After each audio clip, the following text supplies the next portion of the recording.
Greetings, family. This is IyapoNgina, otherwise known as the Rogue Black Girl. Today is a day. Today is November 12th, 2020. And as I stated on yesterday, it's a big day. You're going to have to excuse the groggy voice. I am so tired, but I'm excited. So I'm preparing mentally. This is part of what this live is about. Is preparing mentally for the day. I was saying we needed to power up on the day. I'm actually looking at the mountains from my room view. I don't know if you guys can see that, but I'm in Flagstaff, Arizona. I'm going to be headed to Sedona today to tap into some of this vortex energy. You understand what I'm saying? On November 12th, 2020. So today, for those who don't keep up with astrology at all, I'm not an astrologer. That's my disclaimer. I just pay attention. Today is a stellium, the second stellium to occur in this year. For people who don't know what a stellium is, in astrology, a stellium is an event that occurs when two or more planets meet conjunct in the same house at the same time, right? Which is supposed to magnify the energy of those planets, right? And typically those planets in the same house create permanent systemic change depending upon the energy of those planets. Well, the planets that have met conjunct today in Capricorn on November 12th, 2020 is Pluto and Jupiter. Okay? Jupiter is considered the beneficent. It is the planet that wants happiness and joy and bliss and success and economic success and the fulfillment of goals and dreams and aspirations. And it wants to do it in a big way, Jupiter being the biggest planet in the solar system. What Jupiter wants to do is take what you are thinking about, what you are feeling, what you are meditating on, and amplify that shit by 10, 20, 100, a million, right? Problem is that most of us have been vibrating very, very low. We've been thinking about shit that doesn't serve us. We've been meditating on madness that has nothing to do with us in our forward motion. And unfortunately, Jupiter being what it is, magnifies whatever we're focusing on. That's why today is so important. This transit, this event has not happened in 4,000 years. This event happened to almost exactly to the date 2,000 years before Christ supposedly was born. Okay? 2,000 years after the death of Christ, here we are being able to plug into this magnanimous meeting between Jupiter and Pluto. Now, what that means for people in the tradition of Yoruba, Ifa, Jupiter is Obatala, Pluto is Oya, right? So and then for Mayan tradition and Azteca tradition and Native tradition, I always talk about, at least from my perspective as a practitioner, devotee of Ifa, about the planetary, like what our ancestors said about the planets. We have the Greco-Roman understanding, but to me, when I started learning about who the planets were according to the Yoruba tradition, astrology suddenly made sense when it never did before. So today, the players on deck is Obatala and Oya. And I encourage people who are of different cultures to find out what your ancestors had to say about the planets and the impact that they have on our lives. So that's the start. I have been on the road now for about 12 days. And so part of the driving has been a meditation, just really trying to process so much shit that's been downloaded on this trip. So I woke up this morning from some really crazy dreams, right? One of the dreams, I still haven't processed. I don't know what it means, but I welcome it if it means money, okay? I woke up from a dream this morning that I had been struck by lightning, and I was wearing a white dress, and my hair was long, but it was like not my color. It was like long and flowing and kind of brown, but I had on this white dress, and I'm walking down these stairs, and I get struck in the top of my head by lightning. And instead of it killing me, I acquired I acquired superpowers, right? And the very first thing that came into my consciousness to do with my newfound superpowers was to rob a bank. So I take my superpowers, dressed the way that I'm dressed in all white with my long flowing hair, and I walk into this bank, and without any contest from anybody in the bank, I tell the teller, give me everything that you have on hand. And she complies effortlessly. She's like, okay. And no gun, no nothing. She hands me all of this money, a big bag full of money. And she says, have a nice day. And I walk out of the bank like I had just made a withdrawal from my own loaded, my own loaded bank account. And I walked out of the bank. That was the dream. That was it. I was like, I accept that, okay? I accept whatever the meaning is in that dream. I accept that, okay? So, and I'm laughing about it because I know that today has something amazing to offer us. And this dream, I think, was just a precursor, of things to come, because I've been telling Spirit for a long time, you hadn't set me on this mission to do amazing things. You've given me these skills. You've allowed me to make these connections with incredible human beings from one side of the globe to the other. So, all these experiences, all this information, all this education that you've given me, I'm going to need money to match if you want me to make this shit pop. Okay? So anyway, maybe that's Spirit complying. We shall see. And then, so the other thing that I wanted to there are a couple of things that I wanted to do today before I get out in the world to start plugging into this vortex out here in Sedona. You understand? Something else that I dreamt about last night a lot, and I could have woken up frustrated about it, but then I woke up this morning, checked my Facebook page, and what I dreamt about last night was all through my memories. Like 7 or 8 pictures in my memories was about what I dreamt about last night. So, for those of you who know, this week would be the 4-year anniversary, is the 4-year anniversary of the first annual Black Power Awards. And there was so much that I called that event the crown jewel, the biggest jewel in my crown of organizational life. It was the most epic event that I had ever organized. Not the only epic one, but the most epic one. And it was such a bittersweet moment because it was so successful, so far beyond what we imagined. Yet it was left in a place that made my heart heavy. It was like the end of a really beautiful yet bad relationship, right?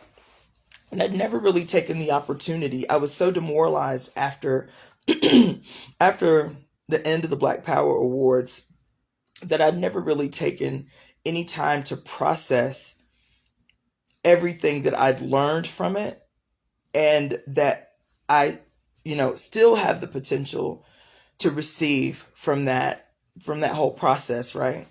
So I wanted to sum that up out loud on here. You can be patient with me or whatever. Because yesterday I talked about the importance of relationships. I talked about the importance of appropriately placing relationships, right? The importance of not elevating everyone that I meet, because this is my lesson, but I'm sharing it. Not elevating everyone that I meet to a high level in my heart, and being able to identify where they actually functionally fit in the fulfillment of my life's purpose, right? And that being the thing that protects from disappointment and heartbreak, is to take the time to listen to spirit, to say who this person is in your walk, how you saw them fitting in the fulfillment of your destiny, and not placing them in a position that was not meant for them in your heart or in your life, right?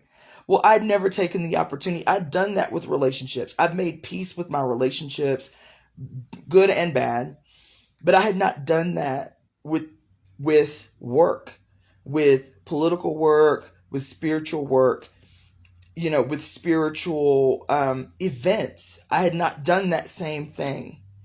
Appropriately identifying what the purpose was for them, and then making peace with the outcome.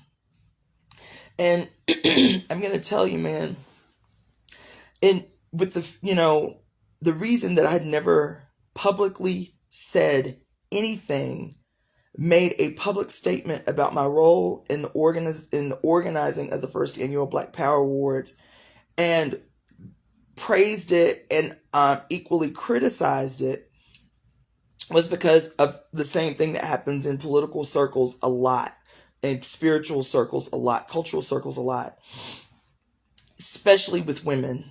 We tend to silence our truths inside these circles as to not create, quote, conflict, or, to create controversy, or to, quote, defame someone.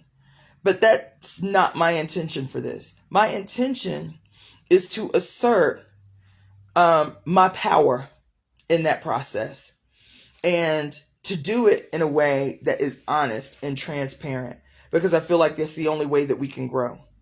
And that piece of work had so much potential.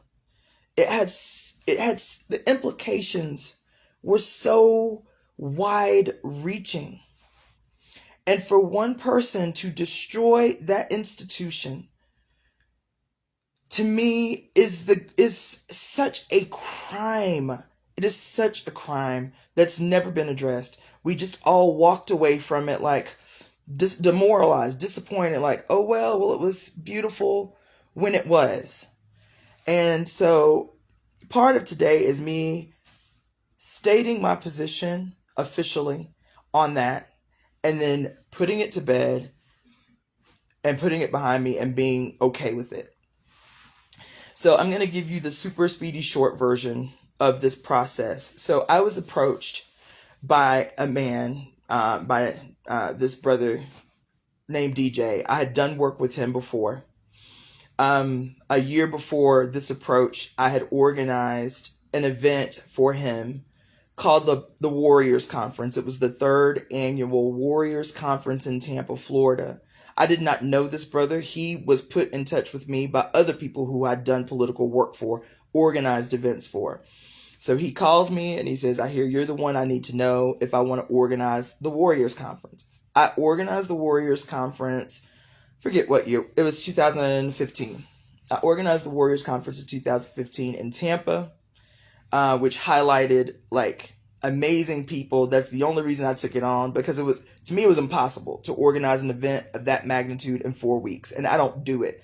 If I don't have at least 3 months to organize an event, I don't take it on, right? We had 4 weeks to organize this event. But because of the people that were going to be in the house, I was like a fan. I was like, yes, I will do it. So that event was amazing. So based on that event, a year later, he calls me. He's like, Yapo, I have an idea for an award show. This was the year, first of all, that Trump was elected. Second of all, the big thing that was happening that year in the media was this was the year that Oscars So White, the people who were protesting, people who were saying they weren't going to show up to the Oscars because of the fact that there were no Black nominees in that award show that year. That was also the year that all of the previous award shows, the categories that were relegated to Black performers and artists, had all been taken by white performers. Best new R&B artist, best new rap song, blah, blah, blah, blah, blah. Right? So it was an outrage across the board. DJ calls and he's like, look, Iyapo, I have an idea for an award show. And instead of it being just about entertainment, we're going to highlight all of the work and the contributions that Black organizers have been doing throughout the country. Agriculture, cinematography and documentarian, best author, best child author, best historian, best political organizer, the whole gamut. I think we ended up having 19 categories in the award show. I was like, yes, this is so on time. It is an epic year. This Trump is running for election. It's just an epic year. So I took it on. First of all, I asked for I knew 2 months in, I did not ask for enough money, but I was so pumped by what the potential for this event could create. I was like, you know what? I'll do it. We'll work out the kinks and I'll accept I only charged $2,500 to organize that event. So it took 8 months of work to organize this event. I was the lead organizer of the first annual Black Power Awards. I named it the Black. He was like, "What should we call it?" I was like, "We should call it just what it is, the Black Power Awards." I named it. I organized it. I was the lead organizer for that piece of work. He was the co-organizer, but he put up the front money to make the event happen. So anybody who worked on that committee, there were 22 people on the committee. I was leading the committee from another state and another city. I wasn't even in Atlanta at the time. There were 22 people on the committee. I would say easily 80% of the people on the committee were women. This piece of work was important for so many reasons. Because before I organized this event, I had a real kind of elitist position about who I would and would not do political work with. That comes from how I came up politically, how I was trained politically. There is a certain kind of political elitism, a certain kind of political arrogance that if you didn't have my line, I couldn't do work with you. And so when we started organizing the event and people started calling, we put out a call for people who wanted to participate. Everybody came, man. There were people on this committee I never thought I would do work with. There were Nuwabians on the committee. There were Moors on the committee. There were, who else? There were Baptists, hardcore Baptist Christians on the committee. There were people from fraternities and sororities on the committee. This committee really represented the vast differences across economic, across socio-political, across spiritual lines. And they all understood this vision of what we were trying to execute. So I said, okay, I'm going to have to pull my little, shit out of the center to pull these people together. Now, one of the things that does happen when we pull Black folks together, Malcolm said it, Martin said it, Garvey said it, is we have a way of allowing our ideological differences to get in the way of the project at hand, right? Malcolm said, what did he say? He said, leave your religion at home when we come to the table to talk about the issues of Black people, right? He said, leave that shit at home. That ain't got shit to do with what we trying to execute right now. That became the center. Because we do that, because we are almost conditioned to do that, to self-sabotage because of our ideological differences, it came up so much.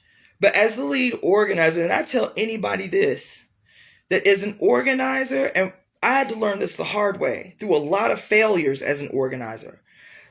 75% of organizing is cheerleading. It is keeping people one to the vision. It is keeping people hype about the mission and excited to participate. in what it is in this singular vision that we all have. It is keeping that in the front of even conflict, which occurs, right? It keeps, because there were people that were attempting to sabotage my leadership. Who the fuck is this? Like, we don't know her. She don't even live in Atlanta. Like, what? All of that came up. I could have gotten in my feelings. I could have, went toe to toe with people. But me, the work was more important than even conflict inside the group, right? And how do you become a cheerleader as an organizer? For me, it was political education. Every organizational meeting that we had was preceded by a political education. I would email the political education to everybody on the committee with an expectation that they read it before we got there. And everybody on the committee had to take a position on the political education. It's how you steal unity, right? It is how you keep will invigorated. Because if people are working for free, if you got people volunteering to execute your vision, how do you keep them won to it? How do you keep them from sabotaging your shit? How do you keep them centered and singularly focused on your vision? It can't be through brute force. We can't lead the way our enemy leads. It can't be through it's what the fuck I say kind of mentality. It has to be winning. People have to be excited to get on a call. They can't treat your work like a burden of labor, right? They can't treat it like, oh, I got this meeting I have to come to. There's no unity in an attitude that way. So that became my work, was cheerleading. It was, being the hype man, right? And working with people individually. Everybody on the committee had my phone number. Everybody could call me whenever. I did individual trainings with everybody on the committee. I didn't assume that people, just because they were excited about the event, came to the table with the skills that I needed them to have to execute the mission. I spent 2 hours on the phone with everyone on the committee who volunteered, who took on leading an area of the work, who took on leading a subcommittee on that meeting. Everyone, even people who came to the table with skills. There was a sister who was in Chicago, who was on the committee from Chicago, who was majoring in media, marketing, that kind of stuff. So she wanted to be on the media committee. She wanted to lead the media committee for the committee. I said, okay, we're going to schedule this 2-hour workshop, this training, so that you can know how it is we need to execute, blah, blah, blah. She's like, I'm majoring in this. This is what I do. I said, I understand that. I said, but politically, you're not going to learn what you need in order to execute this piece of work the way I need you to execute it. So we're going to sit on this training. And then if you haven't learned anything, then that's fine. But I need to make sure that you are able to fulfill your position. You're able to be successful in what it is we need you to do. We did the training, and she was like, Iyapo. She said, I am in my last year of school in this, and I learned so much on this call that I could not have that has never come up in my formal education. I said, that is what I'm talking about. We have to be able not only to call people to volunteer, but make sure that they are equipped with the tools that they need to be successful. That's what invigorates them. That's what gives them confidence. That's what, makes them hype about the P's. Not just send them out there and say, figure it out. And I've been in them organizations that do that shit. And people end up demoralized. You know what I'm saying? They end up failing in their work and can't figure out why. But it's because they weren't given the direction and the leadership that they needed to be successful. All of this is important. Because that piece of work, anybody who attended, there were 800, we clocked head count at our goal for that award show to just break even. Make sure everybody was paid, make sure there was a zero balance, and everybody went home happy. We said we needed 350 people to pay for the $100, there were 2 tickets, a $100 ticket, $60 ticket. We needed 350 people to pay for the $100 ticket in order for us to fulfill our goals. We clocked head count at 823. So we exceeded our goal by 500. I don't even think we sold 50 of the $60 tickets. Everybody that bought tickets bought the $100 ticket. It was a 12-hour event. You talking about 823 black people in the same place for 12 hours with no incidents, with no conflict. All the shit that they say about black folks and, we can't be in the same place. Something always gonna jump off and we knew all the conflicts in the room. When we organized, we had the Nation of Islam. We paid the Nation of Islam to do our security. We had 23 brothers from the Nation of Islam do our security. The night before, when we basically checked in with them, we had a meeting with them about what we needed. We said, these are the players. These are the people who are going to be in the space who got beef with each other. Because yes, even in political circles, even in black power circles, motherfuckers got beef. You understand? And we said, okay, these are the people that we need to be mindful of. Not invasive, just mindful of. They got beef. And we want to make sure that everybody's having an amazing time. Man, beefs were squashed at this event. Long beefs were squashed at this event. All the elders, people who are champions in our movement. Even though she could not come at the last minute, Dr. Baina Bello won an award. Dr. Leonard Jeffries won a Lifetime Achievement Award. Professor James Small won an award. What's his name? Oh my God. Every giant in the movement for the last 50, 60 years was in the house. These black people went all out. The outfits were incredible.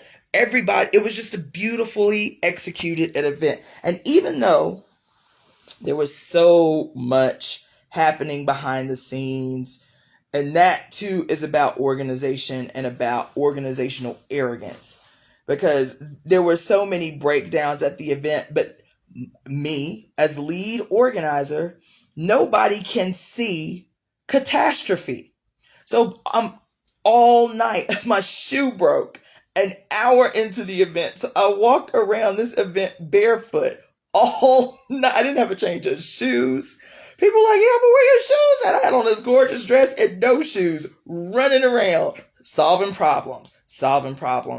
And even the problems that emerged were a testament of political arrogance and opportunism.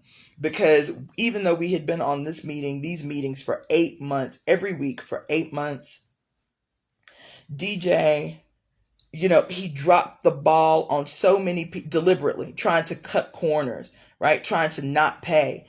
And it was just, and so these were things I wasn't made aware of, even as we're doing weekly checkups. If you lead a piece of work, we need a report every week. How many tickets are being sold? How much of those tickets are going to square our debts, right?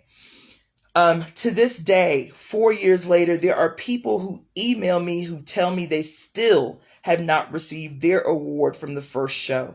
Though I struggled with this brother. Pay the man, because the award was beautiful. It was a bronze, copper, silver cast of an Africa with the feather of Mayat coming out of the top and a black power fist in the middle.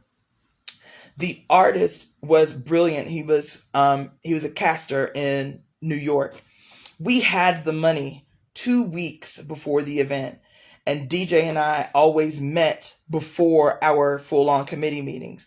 And I said, okay, so what's our balance right now? How much money do we have? Because it's 2 weeks out. We can start rounding off some of these debts because we'll make the money back at the door for people who are paying at the door.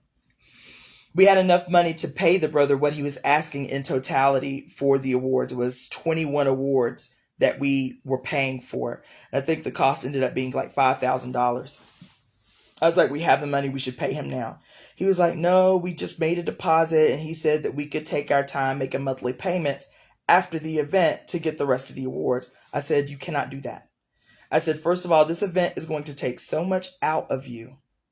You're not going to want to deal with making payments, and shipping awards to people after the show. Have the awards finished. Have him go ahead and cast them all. Pay the man up front so people can leave the venue with their awards in hand. And he was defiant to the end. There were so many things that should have been red flags. Again, about analyzing relationships, listening to spirit. There were so many things that should have been red flags, that I just, put aside. Even what he charged the vendors. I made a huge contest. I said, you can't do Africans this way. You cannot charge. He wanted to charge. I think he ended up charging $500 a table for vendors at a 1 day, 12-hour event where people were already spending a lot of money on the tickets, on the outfits, whatever. I could go over every detail, and I probably will just go ahead and make a strong critique of the event. Even with all of that, the event went off seemingly flawless. It wasn't flawless because I was humping my ass off problem solving. He even blamed the police at the end of the night for cutting the show short. Anybody who was there, I want you to know right now, it was a lie. We were told from day one by him, because he was the one in contact with the people from the venue, that our event was going to be till 2 a.m. And that's why we scheduled the event the way that we did. The red carpet event, the award show, and the after party all in the same location. So when the manager for the building came up to me, he said, you realize that you guys have to be out of the building by midnight. I said, no, we do not. I said, we have a contract till 2 o'clock in the morning. He said, no, you don't. I have your contract right here. So all of this, so I went to go see DJ. I'm like, DJ, this man is telling us that we have to be out of the building by midnight. He was like, yeah, I said, this is something that should have come up in these meetings. We can't do that. We have been charging people at the door just for the award show, which is supposed to go till 2 o'clock in the morning. I said, you cannot do that. This is dishonest. So what are we going to do? How are we going to, this I can't solve. You need to be making an announcement from the stage that we have to be out of the building by midnight. He didn't. We went right into that after party. We started the after party at 10 o'clock, thinking that we had till 1 o'clock to do the after party and 1 hour for breakdown, which is what we planned for. Instead, we go into the after party at 10 o'clock at night, and by midnight, the management and the cops were turning the lights on, telling everybody to get the fuck out. So everybody's making hell, raising hell with the management and with the police, and DJ is silent. He doesn't say anything. He doesn't offer self-criticism. He doesn't say anything. He lied. He straight up lied. And it was shit like that all throughout the night that was not revealed until we were on the scene. Despite the fact that for 8 months, we had been meeting every week. He and I had been meeting twice a week. Right? So that's what I talk about when I talk about political opportunism. When I talk about people who say one thing out of their mouth, but their behavior demonstrates something else. I created a budget for that event that was like, all right, we want to make sure everybody is paid what they're asked. We want to make sure that we don't leave this event with any debt. And we want to make sure that you make a profit off of this event. I said, I created a budget that would have had him make a $5,000 profit after all the debts were paid. Right? We had a goal of raising $35,000 to pay off everything for that event. That event, we raised $64,000 for that event. We raised $64,000 for that event. And that man tried to not pay me $2,500. $2,500, which was what I asked for. And I should have asked for way more. He tried not. It took me 4 weeks of staging a contest with him for him to pay me $2,500 for executing that event. And so even then, even with the committee, even when we summed up, I said, I'm not going to make this brother look bad, but there was a whole laundry list of shit that I could have criticized him about because it wasn't a mistake. See, there's a difference between making errors. These were deliberate decisions that he made outside of this governing body that in his mind were going to help him make more money as an individual. And so even then, after I got my money, I was like, look, I don't want to be upset with you. I don't want to be angry with you. We had elders intervene in this process for me to get my damn money with this dude. You understand? And even after that, it was so demoralizing because I love DJ. I loved him as a person. I did, man. I love this African. I really thought that he was sincere. You know what I'm saying? So this was not just something that made me angry because of how unprincipled it was. It was hurtful because I love this African. And so after it was all said and done, I just told the committee, who were wonderful human beings. Oh my God, everybody on the committee was so wonderful. We was flawed. We had issues. But still, when I tell you what you saw in the execution of the first Black Power Awards could not have happened without the men and women that were on that committee. Could not have. It was so amazing. So unbelievable, right?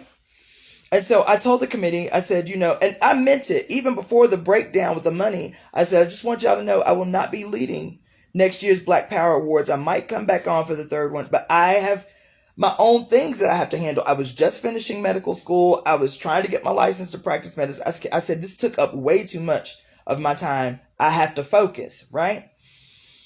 So me deciding not to participate the following year had nothing to do with this breakdown between DJ and I. After it was over, after I got my money, I was getting emails every week from people for months and months and months for people who had not received their award. To date, I have still heard, I went to Atlanta just a few weeks ago, and I've still heard from people that they have not received their award from the first award show. So even when we started talking about how we were going to produce media that people could purchase from the first award show, we had cinematographers there, we had photographers there, we had we had all kinds of media. I think we had 11 media outlets there that were compiling what they had captured and giving to us. I said, you can already start creating the budget for the next award show by offering the media. We need to do a summation on DVD of all the performances. We need to do a DVD that's all of the recipients and their speeches. We need to do a magazine, right? Like a souvenir book that has all of the beautiful outfits and the way Africans showed up for this event. We need all of that. And you can sell that right away while the enthusiasm for the event is still high. We can produce it in a month and we can still sell that and begin automatically selling tickets for the next award show. It could have, regardless. So to this date, he has never released any of the footage. Hundreds of hours of video footage from, when I tell you right now, you can Google you can go to blackpowerawards.com, which is the website that we create. There is no evidence anywhere on the web that the Black Power Awards ever even happened. None. No pictures, no highlight, nothing, nowhere that it ever even happened. The website's been sold to fucking Adidas or some shit. The web domain is owned by Adidas. The only way that you can even see any evidence of the award show is to go onto YouTube and look at individuals' postings of their video of what happened at the award show. And so that in and of itself is just rank. This man still has in his possession all the video footage that the media submitted. All these brothers and sisters who were the media outlets that came submitted thumb drives of hundreds of hours, thousands of photos, just nothing. No DVDs, no CD, nothing sold of evidence for people who had memories of the award show. It was a fucking crime is what it was.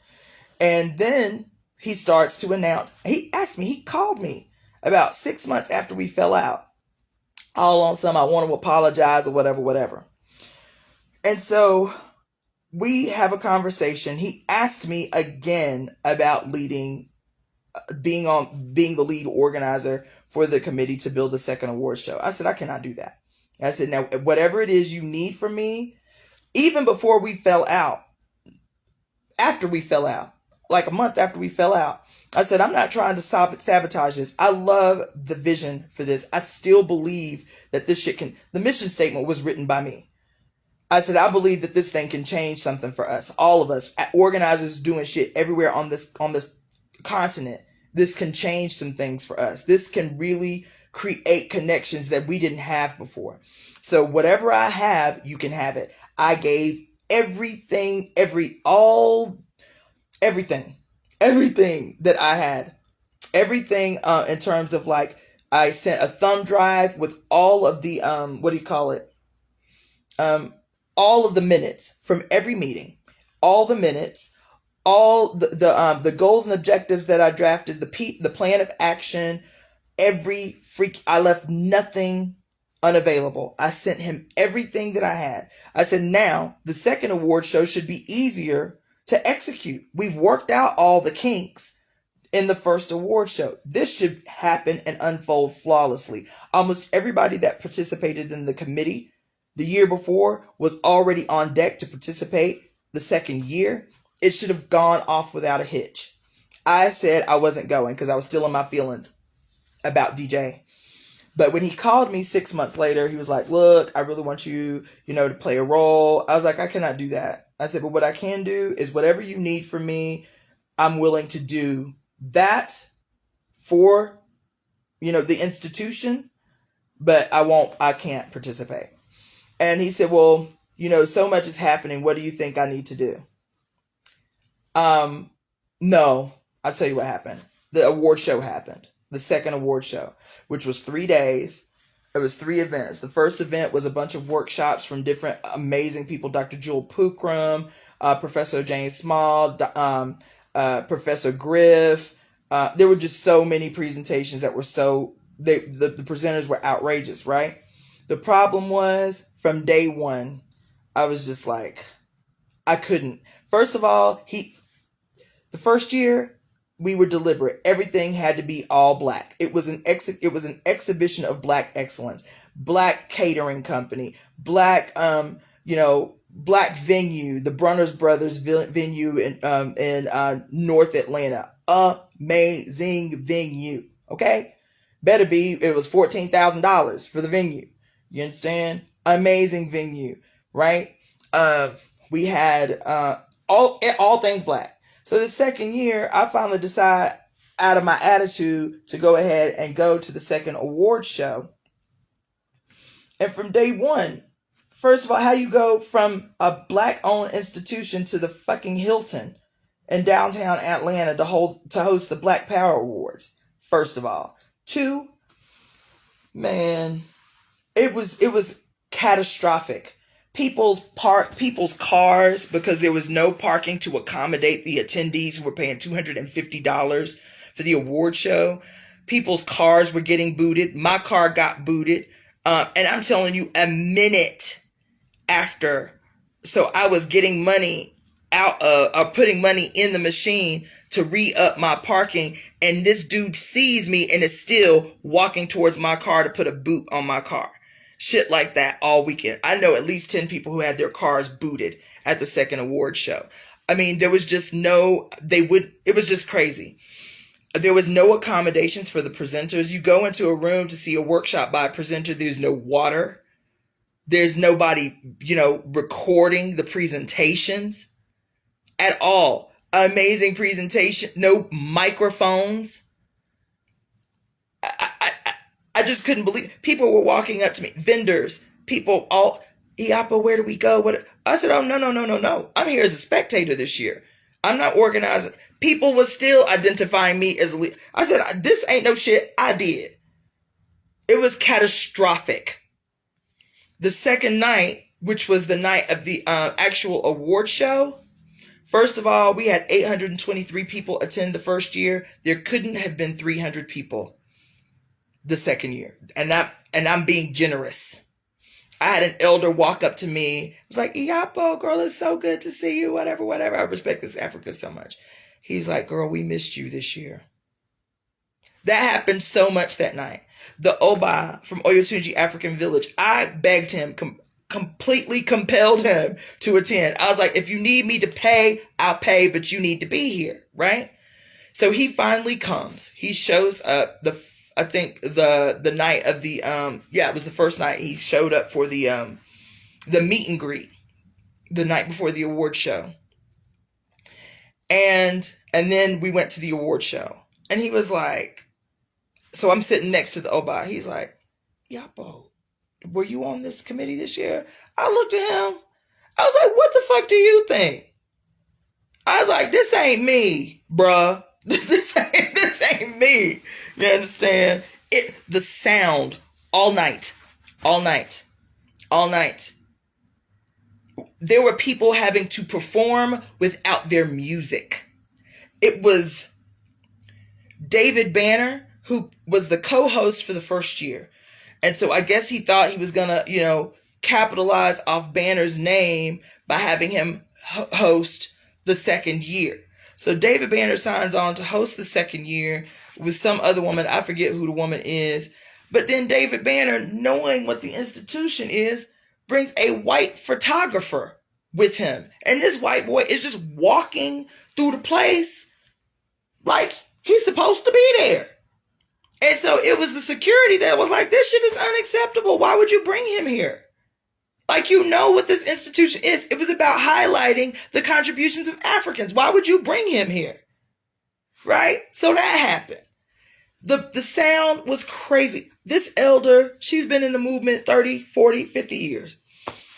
She was so outraged. She said, you cannot have this many mistakes. She was loud in the crowd. She's like, you can't have this many mistakes. This shit looked like police shit to me. She was so outdone.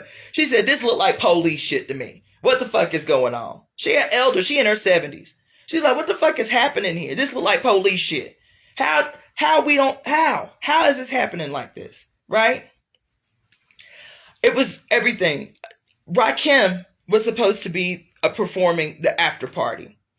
Rakim showed up to the award show, saw what happened at the award show, and left. Did not attend where he was supposed to be performing the after party. The after party was at this venue that was small. It was a nice venue. I don't remember the name of the place. But we go to the after party expecting at least the people who showed up for the award show to attend the after party. People were so outraged by the award show. I'm telling you, there couldn't have been 50 people total all night at the after party. There couldn't have been 50 people. And then there was still supposed to be a third event on Sunday. An outdoor, like, family festival thing with an outdoor stage and vendors. And there were all these vendors trying to recoup the extraordinary amount of money he was charging vendors to vend. Not only that, if they wanted to see, not only that, man, you have to take care of people. Not only did this man charge what he charged vendors, he made them pay extra if they wanted to see the show. He made presenters pay to get on a stage to present. There were women that I stayed with who were on the committee from the previous year. These women moved from Texas to Atlanta just to work on the committee full time. He made the volunteers, they weren't getting paid.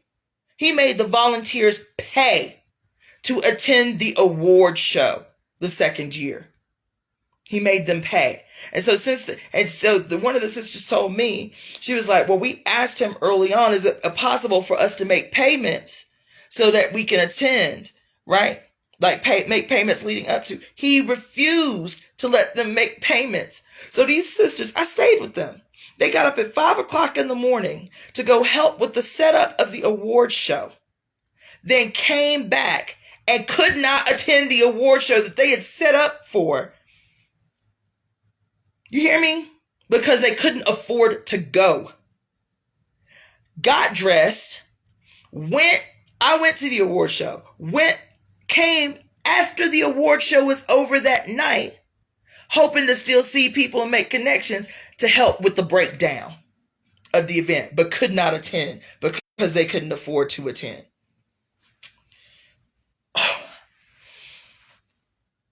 He did the exact opposite of everything we had done the year before that made it successful. How do you charge volunteers to attend the event? The performers didn't get paid. When we put out the call for the first Black Power Awards, we had, I think, 11 performers. I think 2 of them asked to get paid. 2 or maybe 3 asked to get paid. And even what they asked to get paid was nominal for what they did. The rest of the performers, Rock VMC, who did the tribute to Public Enemy, who received an award at the show, they cut the fuck up. Not only did Rock VMC not get paid, they had to pay for their airfare, they had to pay for their hotel room, didn't ask anything in return, and Rock's wife paid for a ticket even though she was a volunteer and didn't have to. She said that's what unity is. There were several people on the committee who paid for tickets for someone else because I didn't make the committee members pay. They said, well, we want to pay for a ticket to support the event anyway, so we'll identify somebody else that we can give the ticket to. This man did the exact opposite of, he functioned like a freaking capitalist. Not even like a bad capitalist. Making presenters, people who are presenting others with awards, pay to present awards. Man, and then the event the next day, what was supposed to be the family event outside, people were so demoralized by Sunday, there couldn't have been 30 people that showed up. These vendors, they could not have made their money back. They couldn't have. The bands were performing to no one but vendors. You cannot treat people any kind of way. You can't. Damn it. And that was why that event failed. Was because people will do for you so much without asking anything in return if you care for them. If it's obvious you give a damn about them.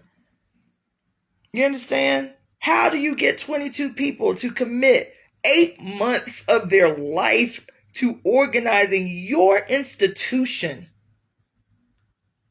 and then turn around and try to make them pay? So anyway, I didn't intend to talk about this that long. But anyway, that was the last year. 2017 was the last year of the Black Power Awards, and people needed to know why. I've heard rumors. I don't know if they're true. I've heard rumors that he used the proceeds to pay off his mortgage. To me, that wouldn't have been a problem. Use the money that you raise to take care of the needs of you and your family. To me, that wouldn't have been an issue. If you would have been upfront about it, and if you would have executed a nominal amount of integrity when handling Black people in the building of this institution. Pay off your mortgage, boo. Do that. Shit. So anyway, that was the end of the Black Power Awards. And I wake up from a dreaming about the Black Power Awards, and just like feeling still all of this emotional shit that I was carrying around from it. And then wake up to all these pictures in my timelines from the award show. And this was a part of the catharsis that I needed, was just like to really unburden, because nobody had heard anything from me. People making all kinds of assumptions and claims, some Negro claiming he named the Black Power Awards, not knowing he was talking to the lead organizer of the award show. You understand? All kind of foolishness. So I needed to make clear, what happened. And there's still radio shows. We did a radio show as part of the marketing strategy to build the award show. So it's not like shit I'm making up. You can go back to the archives and hear damn near every interview we did, damn near every episode we did about who was the lead organizer, who was the one who basically gave vision to that shit from beginning to end. how to execute this process. And the other learning tool that comes from that is you cannot cut corners, man. Especially with black folks. We know how our people are. We can throw a dope ass event, and if the food ain't good, that's what we gonna remember. Yeah, it was nice what was happening on the stage, but what was going on with the food?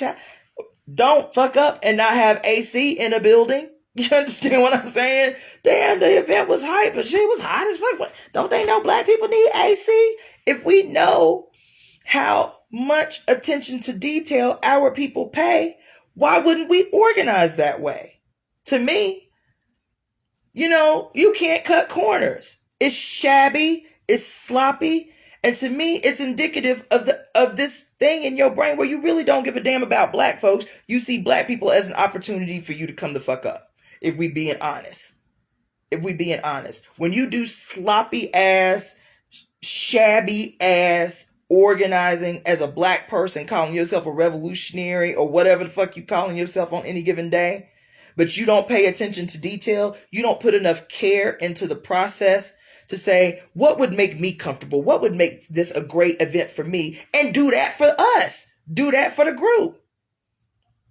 Man, how the fuck you have people come and perform at your event? They made the event and perform for free and pay for their own airfare and pay for their own music, and you don't have drinks for them.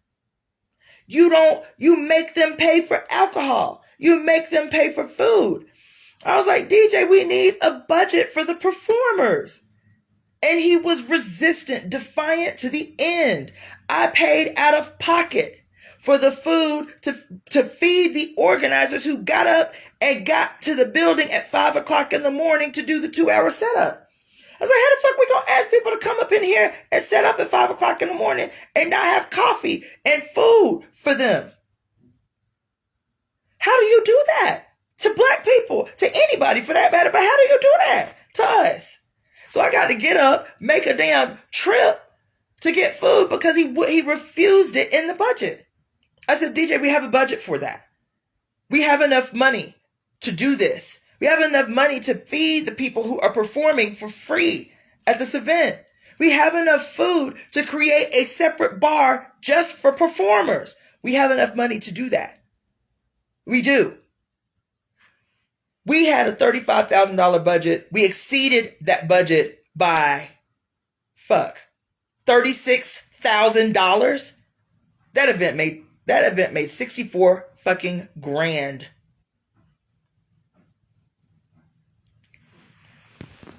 The first event made $64,000. It exceeded the budget that we had to pay for everything. The awards, all of the people that we agreed to pay, the sound man, the videographer, the building, which was $14,750, everything. But you gonna tell me you didn't have enough money to pay the dude who was making the awards that 4 years later people are still talking about they didn't get their awards? Man, look. Anyway, that's why I had to put that out. Because everybody had come to their own conclusions about what happened. That's what happened. And that's a very hyper short version of all the details of that event. And how it happened and how it was executed. A very short thing. And so now I have to put that aside. Not because it was my victory. It was the victory of the 22 men and women that worked under my leadership to make that first event happen. That was our victory, despite what little snaky ass shit was happening outside of our knowledge. That was our victory. Any one of the 823 people that were there know what happened, experienced the potential of black people singularly minded organizing in one direction, despite political differences, despite religious differences, despite socioeconomic differences. What we singularly minded can accomplish. That was what the takeaway was for the Black Power Awards. And so, I was just thinking, I've been thinking about this thing for a year, really, because I knew the anniversary was coming up, right? And it has to happen again. So he trademarked the Black Power Awards, and all of that stuff. But that was what this was about, that was what this dream was about recognizing that it wasn't a lost idea and it wasn't a lost institution. It was to highlight and to help me remember what it was I was able to accomplish with integrity and with a clear vision, led by heart. You understand? And then the skills that I have meeting with the vision led by heart, coming together to execute what we executed. You understand? And so I feel like that is part of the thing that I have to do is to create something even bigger than what we created with the Black Power Awards. And yeah, so that's what I woke up with on this November 12th, 2020. You understand what I'm saying? And I guess I'll have to do another live later because there were some other things I wanted to talk about, but I really couldn't let this day go by and on this anniversary of the first annual Black Power Awards without talking about it and processing it and making peace with it, being done with it. So anyway, I'm definitely going to come back a little bit later on today. After I'm going to go into ceremony here in about 2 hours. But I wanted to just greet the fam and thank you for participating in my purge. Anyway, this is IyapoNgina, also known as the Rogue Black Girl. See you another day.